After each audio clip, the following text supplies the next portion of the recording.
গল্পে স্বল্পে তরুণে আপনাদের স্বাগত। বাংলা সাহিত্য ভাণ্ডারে ছোট গল্পের সম্ভার অতুলনীয়। মণিমাণিক্য খচিত সেই সব ছোট গল্প নিয়েই আপনাদের সামনে আমি তরুণ।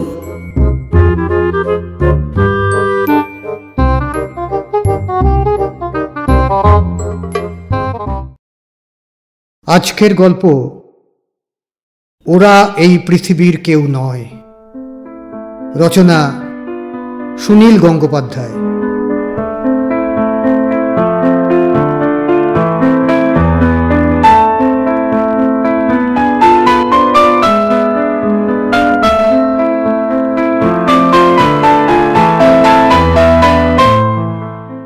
50 টাকার নোটটা হাতে নিয়েই বসে রইলেন রশিদ খান। ছেলে মেয়ে দুটি এ টাকা প্রত্যাখ্যান করেছে। ছেলেটি শুধু মাথা নেড়েছে হাত জোড় করে। মেয়েটি জিভ কেটে বলেছে, আমাদের প্রতিদিন মুদ্রা ছুতে নাই গো বাবু। মাটির ভাঁড়ে চা খাচ্ছে সিরিফ সিরিফ শব্দ করে। একটু আগে আরদালি ওদের যথাযথভাবে কাপ প্লেটে চা দিতে এসেছিল। তখন মেয়েটি বলেছিল, মাপ করবেন গো, আমরা বাসন কোসনে কিছু খাই না। রশিদ খান ভাবলেন, টাকা নিতে চাইছে না কেন ওরা? 50 টাকা কি কম হয়েছে? 100 দিলে নেবে? মেয়েটি বলেছে, প্রতিদিন মুদ্রা ছুতে নাই। এর মধ্যে প্রতিদিন কথাটার মানে কি? মেলার একটেরে পুলিশ সাহেবের রঙিন তাঁবু, এর নাম সুইস কটেজ। খানিক আগে একবার টহল দিতে বেরিয়ে রশিদ খান এই দুজনকে দেখতে পান। দুজনেরই বয়স বেশি না। ছেলেটি বছর 23-24, মেয়েটি 21-22। দুজনেরই মুখে এখনো লেগে আছে কৈশোরের লাবণ্য। এলামাটিতে ছোপানো একজনের ধুতি আর পিরান, অন্যজনের শাড়ি। দুজনেরই মাথার চুল চূড়ো করে বাঁধা। সরকারিভাবে মেলা শেষ হয়ে গেছে গতকাল। এখন ভাঙা মেলা, ফেরার পালা। তবু মানুষজন আছে যথেষ্ট। ভিড়ের মধ্যে গান শোনা যায় না, নানা দিকে নানা অ্যাম্প্লিফায়ারের ক্যাকোফনি। তাই রশিদ খান ওদের ডেকে এনেছেন নিজের তাঁবুতে। হাঁটতে হাঁটতেই তিনি জেনে নিয়েছিলেন, এরা কোনো প্রসিদ্ধ বাউলের চেলা নয়, এদের কোনো আখড়া নেই। দুজনে মিলে জুটি বেঁধেছে। এক জঙ্গলের মধ্যে নাকি ওদের দেখা হয়েছিল। কথা বলে বেশ টুসটুসে রস মিশিয়ে। তোমাদের বাড়ি কোথায়? কোন গ্রামে? এই প্রশ্নের উত্তরে মেয়েটি বলেছিল, গ্রামে তো নয়, মরুভূমিতে। আর ছেলেটি বলেছিল, সাগরে। আমি ভাসতে ভাসতে এসেছি। আর গান শিখেছ কোথায়? মেয়েটি বলেছিল, বাতাসের কাছ থেকে। কত শত গানই তো বাতাসে উড়ে উড়ে এসে আমার কানে সেঁধিয়ে যায়। বাতাস না থাকলে তো কিছুই শোনা যায় না। ছেলেটি বলেছিল, মানুষ যখন কাঁদে তখন তার মধ্যেও গান থাকে, তাই নয় কি বাবু? রশিদ খান মাথা নেড়ে বলেছিলেন, ঠিক।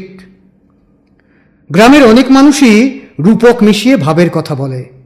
এসব শুনতে তার মন্দ লাগে না। কিন্তু এরা টাকা নেবে না কেন? বাউল তিনি ঢের দেখেছেন। বাউলরা তো আর যাযাবর নয়। তাদের মাথার উপরে একটা ছাউনি থাকে, স্ত্রী পুত্র কন্যা নিয়ে একটা সংসার থাকে। টাকা পয়সা বর্জিত জীবনযাপন করা তাদের পক্ষে সম্ভব নয়। কারোর কারোর মধ্যে কিছুটা ভোগবাদও ঢুকে গেছে, তা অস্বাভাবিকও নয়। এই তো কিছুদিন আগে এক বাউল তার ছেলেকে বিদেশে পড়াতে পাঠাবে বলে পাসপোর্টের জন্য তার কাছে সাহায্য চাইতে এসেছিল। যেখানেই বাউলরা গান শোনাতে যায়, সেখানে কি তারা কিছু টাকা পয়সা আশা করে না? খুব বিনীত ভঙ্গিতে দরাদরিও করে। ট্রেনে যারা গান গায়, রশিদ খান কখনো কারোকে ভিক্ষে দেন না। কেউ গলায় কাছা বেঁধে করুণ গলায় অভিনয় করে বাবার শ্রাদ্ধের জন্য সাহায্য চাইতে এলে তিনি বলেন, যে ছেলে অন্যের সাহায্য নিয়ে বাবার শ্রাদ্ধ করে, তার বাবার আত্মার মুক্তি হয় না, ভূত হয়ে ফিরে আসে, তা জানো না? কিন্তু ট্রেনে কেউ গান গেয়ে ভিক্ষে করলে রশিদ খান সবসময় 20-30 টাকা দেন তাকে। এটা ভিক্ষে নয়, একজন সঙ্গীত শিল্পীর দক্ষিণা।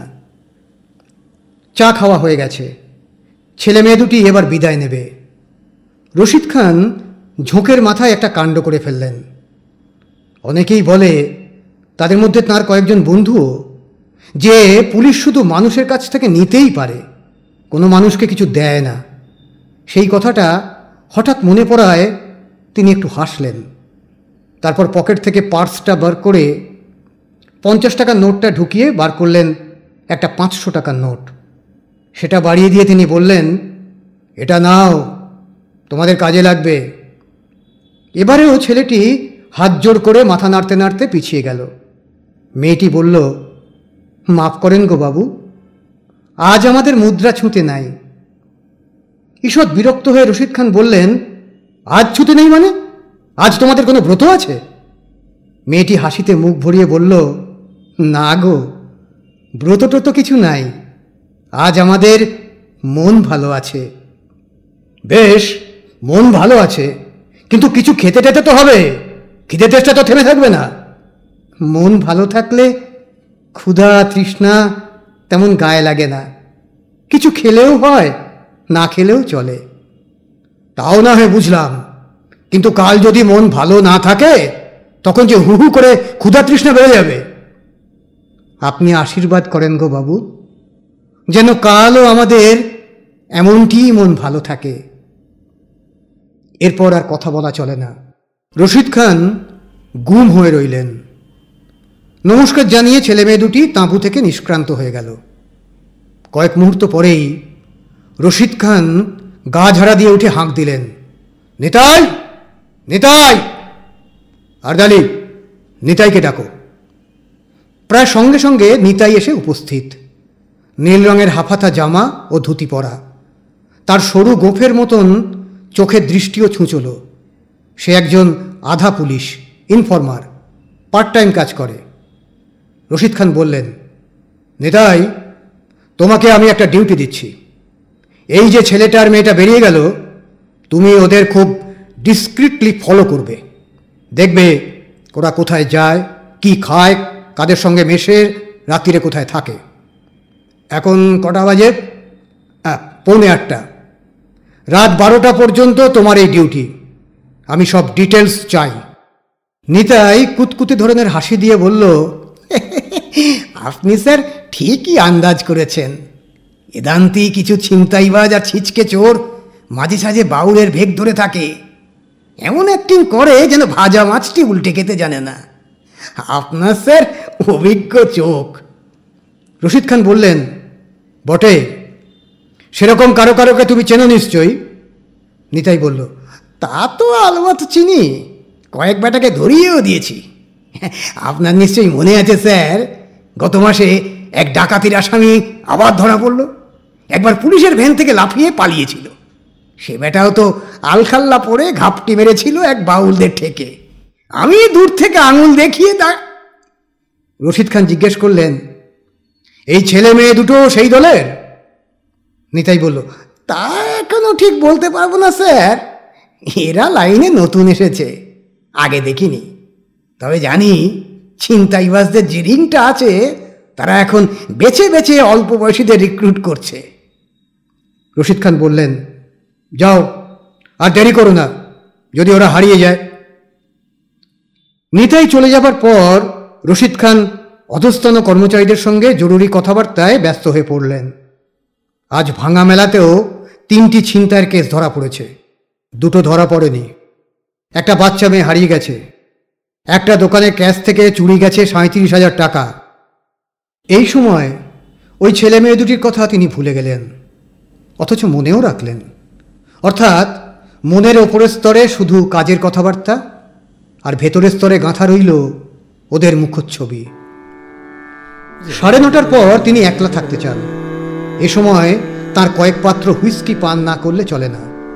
ক্যাসেটে উচ্চাঙ্গ সঙ্গীত বাজে।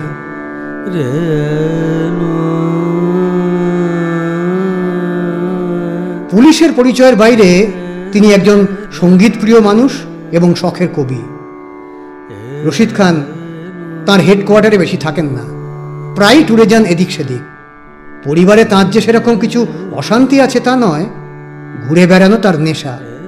বিভিন্ন ডাকবাংলোয় কিংবা তাঁবুতে থাকা তার বেশ পছন্দ। অনেক সময় তার কয়েকজন বন্ধু সঙ্গে থাকে। এবারেও দুজন কবি বন্ধু ছিল। তারা ফিরে গেছে সন্ধ্যের একটু আগে। রাত্রি জাগরণেও তার ক্লান্তি নেই। যথেষ্ট হুইস্কি পান করলেও তিনি সহজে বেএক্তার হন না, বরং তার কান তখন অনেক বেশি স্পর্শকাতর হয়, গান বেশি করে মর্মে যায়। রাত 12:50 নিতাই তাঁবুর বাইরে থেকে সন্তর্পণে মৃদু গলায় ডাকল, স্যার স্যার। ভেতরে এসে নিতাই যে রিপোর্ট দিল তা বেশ সংক্ষিপ্ত এবং মামুলি। সত্যতার প্রমাণ দেওয়ার জন্য সে একটা ছোট খাতায় লিখে এনেছে, 8:25 রথতলার টিউকলে জলপান, আবার হাঁটা, এক জায়গায় দুটো লরি অ্যাক্সিডেন্ট করেছে, ওরা দাঁড়ায়নি। 9:10 একটা গাছতলায় বসল। 11:15 আবার হাঁটা, সাইড রোড দিয়ে ব্যাক করেছে। বাঁকিপুরের যে পুরনো শিব মন্দিরের চাতাল, বসল গিয়ে সেখানে। আরও কয়েকজন শুয়েছিল, ওরা খানিকটা দূরে। তারপর 12:05 পর্যন্ত নিতাই ওদের ওয়াচ করেছে। না, গাঁজা খায়নি, অন্য কোনো লোকের সঙ্গে কথা বলেনি, কোনো খাবারও খায়নি। যতদূর মনে হয় হয়তো একটা পুঁটুলিতে চিড়ে মুড়ি থাকতেও পারে। রশিদ খান জিজ্ঞেস করলেন, শিব মন্দিরে চাতালে গিয়ে শুয়েই ঘুমিয়ে পড়ল? নিতাই বলল, না স্যার, আমি যতক্ষণ ছিলাম ওরা শোয়নি, মুখোমুখি বসেই ছিল, আর গাইছিল গুনগুন করে। কি গান গাইছিল, শুনেছিলে? না স্যার, অত কাছে যায়নি, তবে একবার একটা পাখি ডেকে উঠল। ওই যে পাখি রাত্রিরেও ডাকে, চোখ গেল বলে, হিন্দিতে বলে পিউ কাহা। সেই পাখিটা ডেকে উঠতেই এই মেয়েটা গলা মেলালো, পাখিটাও উত্তর দিল। একটু থেমে নিতাই আবার বলল, একটা কথা বলবো স্যার, আমার মনে হলো মেয়েটাই ছেলেটাকে পটকেছে। ভাবভঙ্গি দেখে মনে হয় ছেলেটা নরম গরম, মেয়েটা ওস্তাদ নেই। ওই ছেলেটাকে বাপ মায়ের কাছ থেকে টেনে এনেছে। এখন হিন্দু আর মুসলমান হলেই গন্ডগোল হতে পারে। এইসব প্রেম তো পাবলিক পছন্দ করে না। একবার বক্রেশ্বরে এক গোয়ালাদের মেয়েকে নিয়ে একটা মুসলমান ছেলে পালিয়েছিল। তারপর রশিদ খান হাত তুলে নিতাইকে থামতে বললেন। নিতাই তবু বলল, স্যার, কাল আবার ওদের ফলো করব, যদি জাতপাতের গন্ডগোল থাকে। রশিদ খান বললেন, এসব নিয়ে তুমি বিনোদ চ্যাটার্জির সঙ্গে কথা বলো, আমাকে আর কিছু রিপোর্ট করার দরকার নেই। রশিদ খান ওই ছেলে মেয়ে দুটি সম্পর্কে আগ্রহ হারিয়ে ফেললেন। জাতপাতের ব্যাপার নিয়ে তিনি মাথা ঘামাতে রাজি নন। 500 টাকার নোট নিতে অস্বীকার করার জন্যেই তিনি ওদের সম্পর্কে কৌতূহলী হয়েছিলেন। হয়তো ভালো বংশের ছেলে মেয়ে, হয়তো জমানো টাকা আছে। ওরা যে গান গেয়েছিল তা আহামরি কিছু নয়, মাঝারি গোছের বলা যেতে পারে। রশিদ খান তেমন কিছু বাউল গানের ভক্তও নন, 2-3খানার বেশি শুনতে চান না, একঘেয়ে লাগে। তাঁর মন মজে আছে মার্গ সঙ্গীতে। সুতরাং ওই বাউল যুগলকে মনে রাখার কোনো কারণ রইল না। 2 দিন পর তিনি ছেলে ও মেয়েটিকে আবার দেখতে পেলেন আমেদপুরের রাস্তায়। সারা সকাল আকাশ মেঘে কালো হয়েছিল, শোনা যাচ্ছিল গুরু গুরু শব্দ, সূর্যকে দেখা যায়নি। দুপুরের পর শুরু হয়েছে বর্ষণ, আকাশ যেন পুকুর ঢেলে দিচ্ছে। গাড়ি নিয়ে বোলপুরের দিকে যেতে যেতে তিনি ড্রাইভারকে বললেন, থামো থামো থামো। বৃষ্টির মধ্য দিয়ে হেঁটে যাচ্ছে ছেলেটি ও মেয়েটি। বৃষ্টির জন্য কোনো ভ্রুক্ষেপই নেই। জ্যোৎস্নার মধ্যে বসন্ত বাতাসেও মানুষ এভাবে হাঁটতে পারে। জানলা দিয়ে মুখ বাড়িয়ে রশিদ খান বললেন, এই ভিজছো কেন, উঠে এসো উঠে এসো। দুজনেই হাসি মুখে তাকালো তাঁর দিকে, হাত তুলে নমস্কার করল।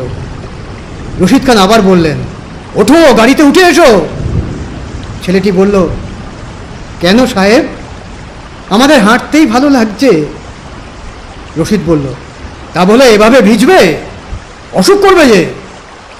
মেয়েটি বলল, এই যে গাছগুলো ভিজছে, ওই যে মাঠে কয়েকটা গরু, ওরা ভিজছে, ওদের তো কোনো অসুখ করে না।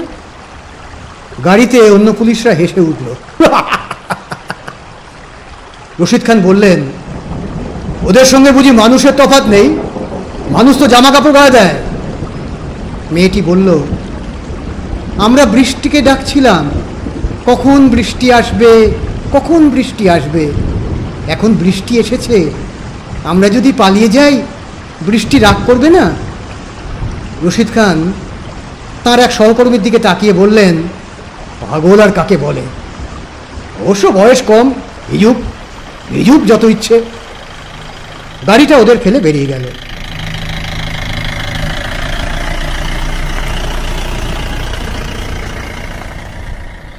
দিল্লি থেকে একজন বেশ বড় গোছের ভিআইপি আসছেন শান্তিনিকেতনে। তাঁর নিরাপত্তা ব্যবস্থা নিখুঁত করার জন্য রশিদ খানকে এখন প্রায়ই আসতে হচ্ছে এদিকে।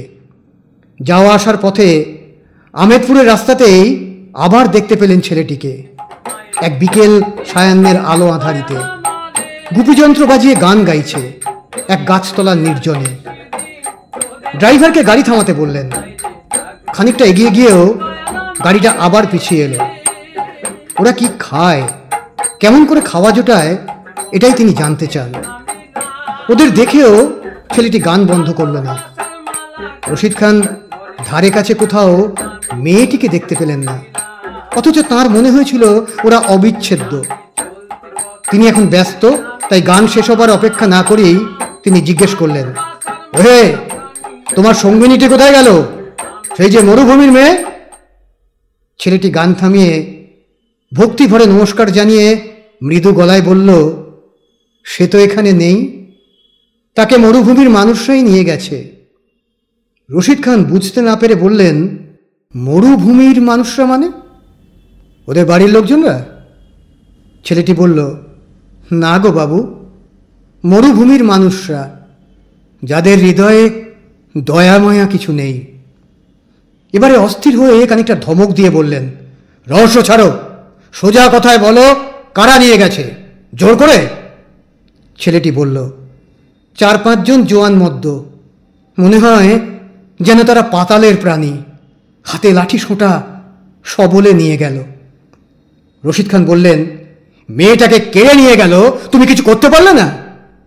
ছেলেটি নিরুত্তাপ গলায় বলল, হতজনকে রুখব সে শক্তি তো ভগবান আমাকে দেননি, আপনি থাকলে পারতেন।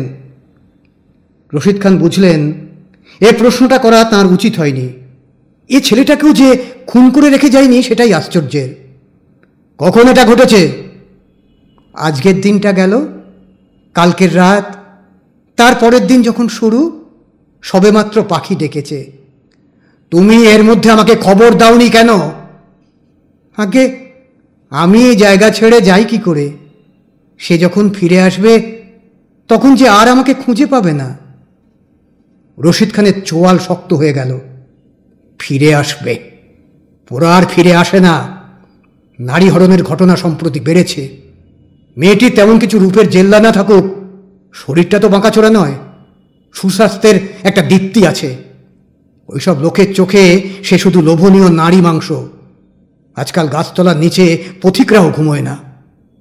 ধরে নিয়ে গিয়ে শুধু ধর্ষণ নয়, তারপর খুন করে ফেলাটাই এখনকার রেওয়াজ। 6-7 বছরের মেয়েকেও ধর্ষণ করে, তাতে আনন্দও পায় না। আনন্দ কিছু নয়। সে বোধ যাদের থাকে তারা রক্ত দর্শন করে না, দর্শনের পর বিক্রিও করে দেয়।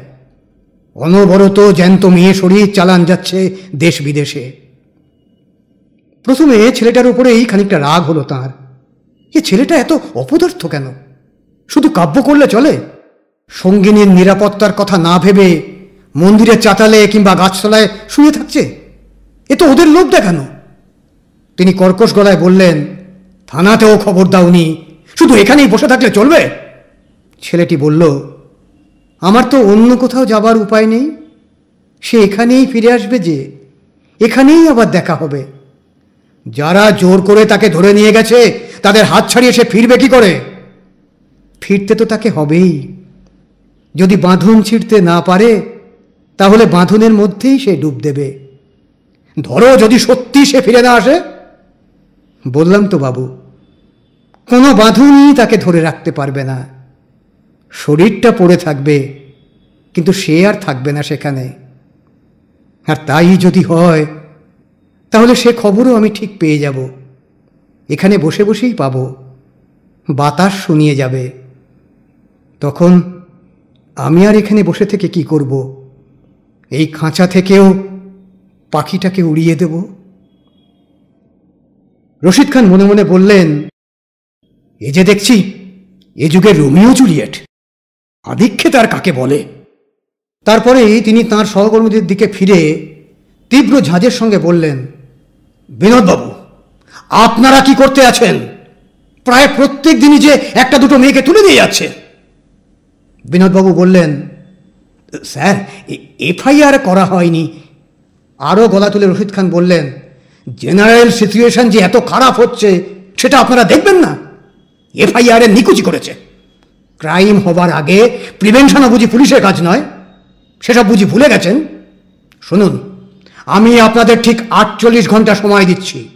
এর মধ্যে মেয়েটাকে খুঁজে বার করতেই হবে। আগে দেখুন কাছাকাছি তার বডি পাওয়া যায় কিনা। যদি না পাওয়া যায়, ওয়েল অ্যান্ড গুড, তাকে কোথাও আটকে রেখেছে পাচার করার জন্যে। সেই সব গ্যাংয়ের যে কোনো একটাকে ধরুন। আপনারা চেনেন, আমি জানি, ওরা একদমই মেয়েগুলোকে অনেক দূরে নিয়ে যায় না, থেমে থেমে যায়। ওদের অনেক হাইড আউট থাকে।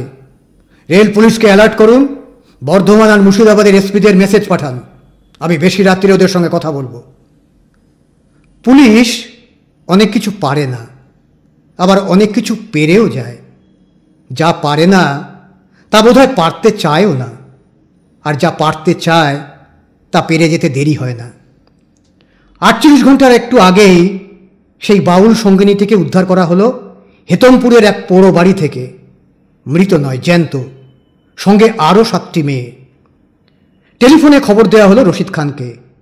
অন্য মেয়েদের থানায় রেখে এই মেয়েটিকে নিয়ে আসা হলো তাঁর কাছে।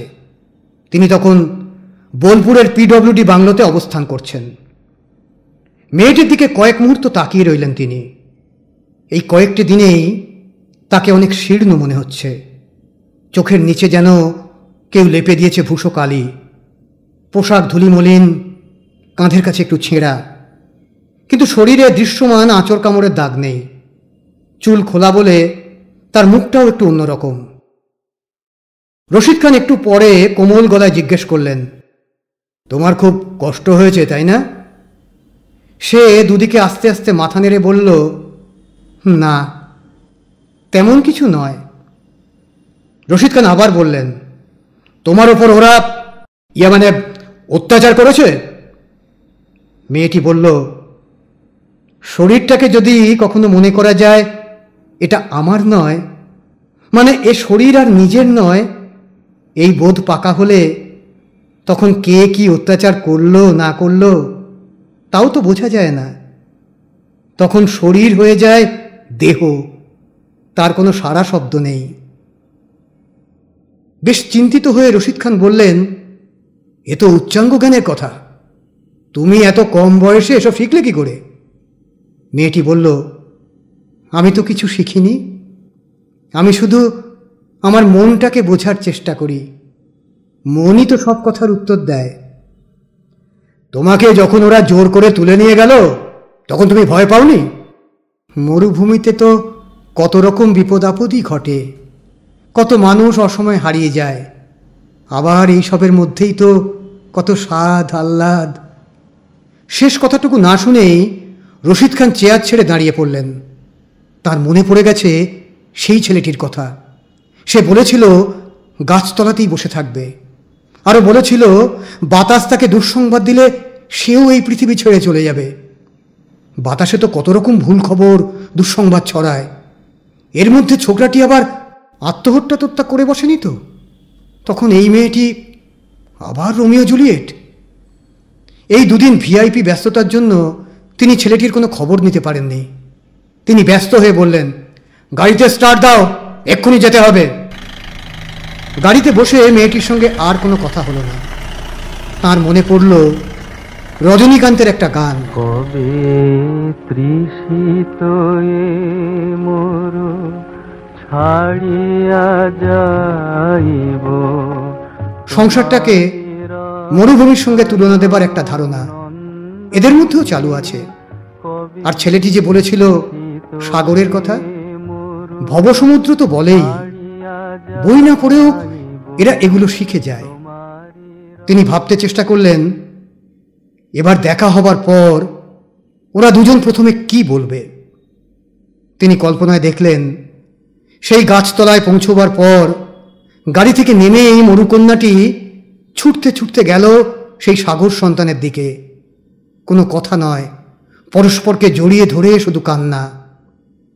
কান্নার মধ্যে মিলন দৃশ্য যেমন মধুর তেমনি দুর্লভ। ছেলেটি বলেছিল, মানুষের কান্নার মধ্যেও গান থাকে। ঠিকই বলেছিল। আসলে কিন্তু তেমন ঘটল না। সেই গাছতলায় এসে গাড়িটা থামল রাস্তার উল্টো দিকে। ছেলেটি বসে আছে গাছের গুঁড়িতে ঠেসান দিয়ে, যেন সে এই কদিন ওখান থেকে একবারও ওঠেনি। যেন সে গৌতম বুদ্ধের মতন বসে আছে সাধনায়। আকাশ আজ পরিষ্কার, জ্যোৎস্নায় তাকে দেখা যাচ্ছে আবছাভাবে। মেয়েটি আস্তে আস্তে নামলো গাড়ি থেকে, দৌড়ে গেল না। সে বলে উঠল, সেই ফুল কোথায় গেল গো, যে ফুলে ভ্রমর বসেনি? ছেলেটি উঠে দাঁড়ালো না, কোনো উত্তেজনা নেই। সে বলে উঠল, নদীতে নাই জলের ধারা, নদী আছে সেইখানে। সুর দিয়ে বলছে ছেলেটি। মেয়েটির বাণীতেও একটু সুর ছিল।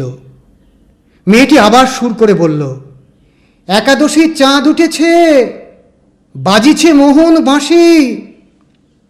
ছেলেটি গাইল, পিঁপড়ায় মধু খেয়েছে, পিঁপড়া এখন দিক জানে না, পিঁপড়ায় মধু খেয়েছে। মেয়েটি গাইল, অচিন দেশের নাইয়া, এখন নাওয়ের মধ্যে ঘুমায়।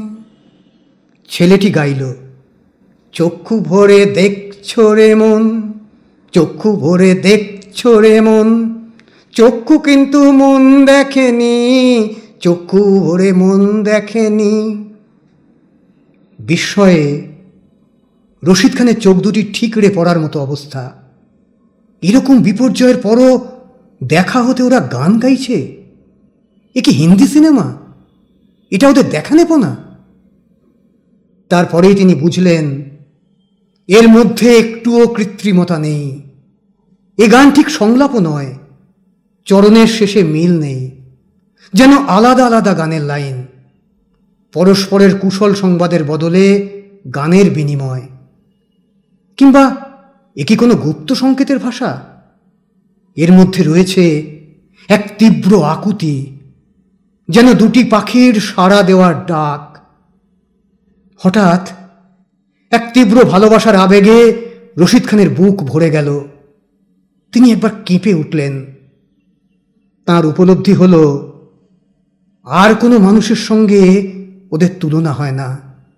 নিশ্চিত ওরা এই পৃথিবীর কেউ নয়। ওরা এই পৃথিবীর কেউ নয়, একটু বেড়াতে এসেছে।